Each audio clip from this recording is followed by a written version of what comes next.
ভালোই লাগে। পরেশ রায় শুধু আসবে? হ্যাঁ, মানে পরেশ রায় হস্পিটাল পরে একজন একটা পরেশ রায় মানে হ্যাঁ, পরেশ অন্য কেউ না, পরেশ রায় পরে একজন একটা পরেশ রায় আসবে, পরেশ রায় বিধান রায় অন্য কিছু কেউ না। গৌরী পরে একজনের নামটা বলে দেবেন, তাহলে একজন ভিডিওটা চলছে তো। পরেশ রায়ের পরে ডাকবো তপন কুমার দাস।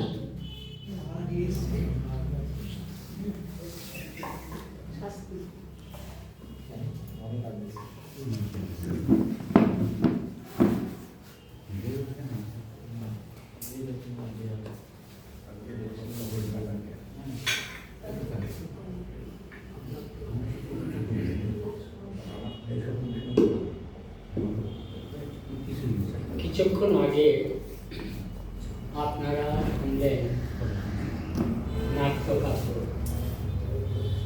তাই আমাদের তাও নাট্যকাব্য শহরবাসীদের নিয়ে, তাই আমার কবিতা শহরবাসীকে নিয়ে, শহরবাসীদের শেষ জীবনে কেমন কাটে তার উপরে। তাই প্রথমেই বলছি, যতই থাক বাড়ি গাড়ি, শেষ বিদায় হবে হয়ে ভিখারি। প্রথম কবিতা নিঃস্ব নগর জীবন। প্রতিদিনের তো জীবন নয়, প্রতিযোগিতার যেন লড়াই, প্রতিযোগিতার যেন লড়াই। নিজের অস্তিত্ব বজায় রাখতে বিস্তর লড়াই করে যায়। নগর জীবনে জনসমাগম যদিও থাকে অসীম, তবু নিঃসঙ্গতা গ্রাস করে তত জীবন বন্দি সসীম। উজ্জ্বলতার নিচে ধীরে ধীরে জমে নীরব এক অন্ধকার।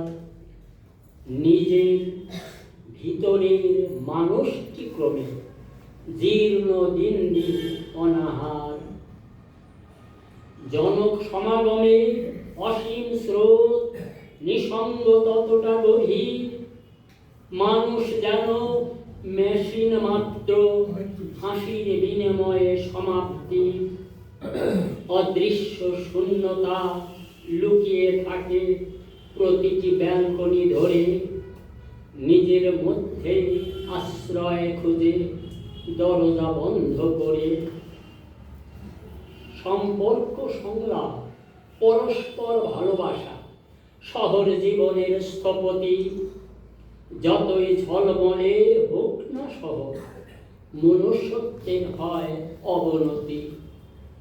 নগর জীবনের ক্লান্তি নিঃসঙ্গতা, ধ্বনিত জীবন স্রোতে হারানো আবেগে প্রতিধ্বনি খুঁজে প্রকৃতি সঙ্গীত সাহিত্যে।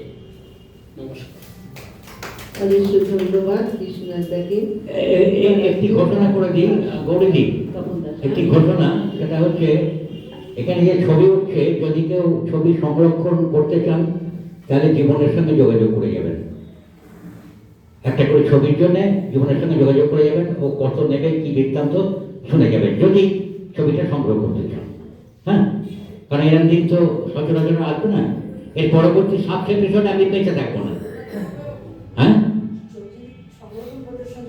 না, ওর সঙ্গে এখনই বলে দিতে হবে, ওকে নামটা বলে যেতে হবে, তাহলেই হবে যে আমি নেব এবং কত দাম কি বৃত্তান্ত কি সাইজের নেবেন সেটা করে যাবেন। থ্যাংক ইউ, করুন।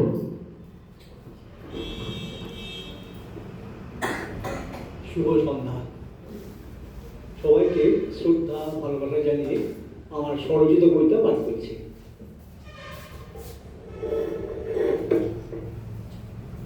কৃষ্ণনগর শহরে অনেকগুলো পাড়া আছে, সেই পাড়াটি নিয়ে আমার এই ছোট্ট কবিতা। ভূত পাড়াতে নেই কবু, পেতনি পাড়াতে পেতনি। পেতনি থাকে গাছে ডালে, শ্মশান ঘাটে এমনি। বউ বাজারে থাকে না বউ, পাত্র বাজারে পাত্র। উকিল পাড়ায় আছে উকিল, নেই তো কোনো ছাত্র। মাঝের পাড়া থাকে মাঝে, চৌধুরী পাড়ার পাশে। কাঁঠাল পাতায় নেই কাঁঠাল, কাঁঠাল কাঁঠাল তলার পাশে। কালীনগরে নেই তো কালী, আছে কালী ঘাটে, চাষাপাড়ায় নেই কোটরাশি, থাকে কালী ঘাটে। তালপুকুরে নেই কো পুকুর, আছে অনেক পাড়ি, মালু পাড়ায় আছে মালু, চড়ছে তালার গাড়ি। ঘোষ পাড়াতে অনেক ঘোষ, দর্জি পাড়ায় দর্জি, পাল পাড়াতে আছে পাল, আছে অনেক মূর্তি। ধন্যবাদ। এবার দেবাশিস শুকুল।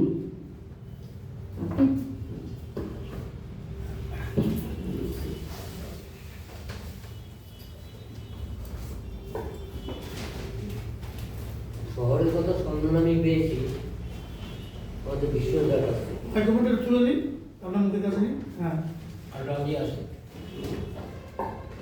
আজকে এসেছি ওনার কথাতেই এসেছি, আমি জানতাম না এখানে এরকম প্রোগ্রাম হয় মাঝে মাঝে।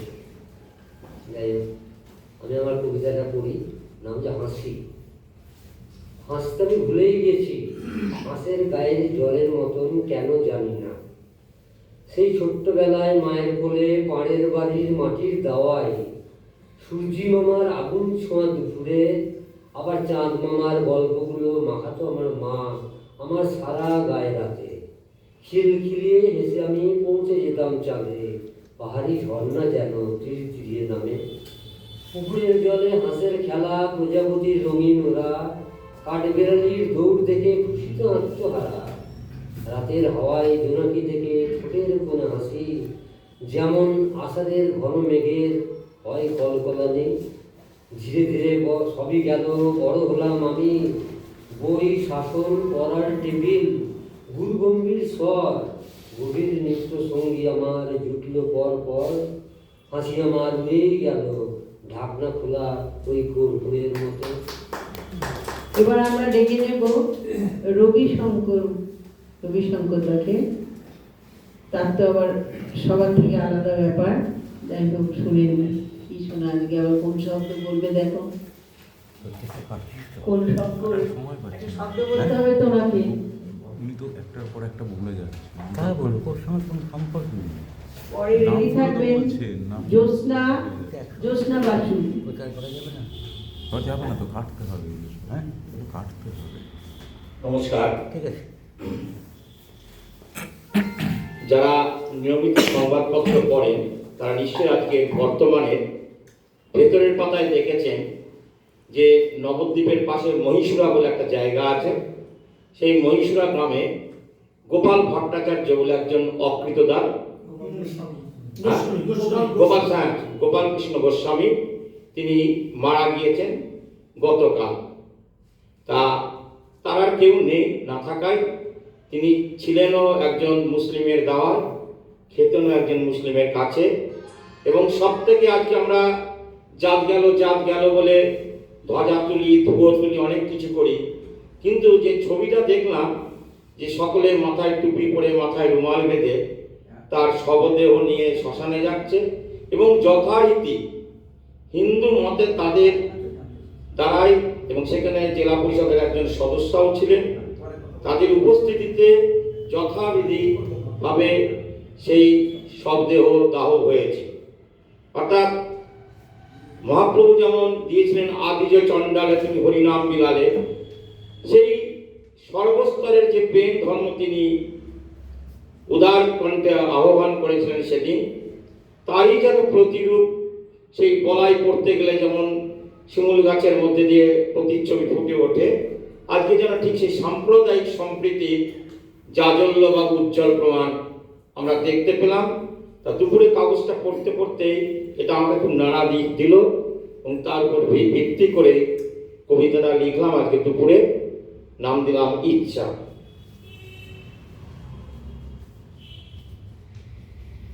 চলমান জীবনে কতই না সুচিত্রময় ছবি, সমুদ্র তরঙ্গে ভাসে তার কত চিত্রকর কবি।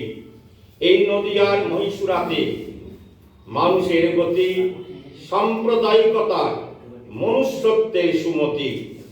মারা গেল গোপাল ব্রাহ্মণ হিন্দু সন্তান, সৎকার করে হিন্দুর মতো ওরা যে মুসলমান। নহে ভেদাভেদ হয়ে সবাই আজ তুচ্ছ করে হয়ে যায় একাকার, বিভেদ সরে গিয়ে ভাই ভাই হয় সবাকার। আলোর ঝর্ণাটি খুঁজে নেয় হর্ষচরণ, মানুষ আজ করে নেয় মনুষ্যত্বের বরণ। এপার বাংলা ওপার বাংলা, উঠেছে যে ঝড়, সেই ঝড়েতে পড়ছে দেখো ছায়া নটের ঘর। মহাপ্রভুর নবদ্বীপ আজ প্রেমের বন্যায়, হিন্দু মুসলিম এক হয় মানব ঝর্ণায়। সংকীর্ণ যারা তারা জাগায় বিভেদের হাওয়া, ভেদাভেদ তাই তো কারে বহুক্ষুর খাওয়া। নমস্কার। আজকে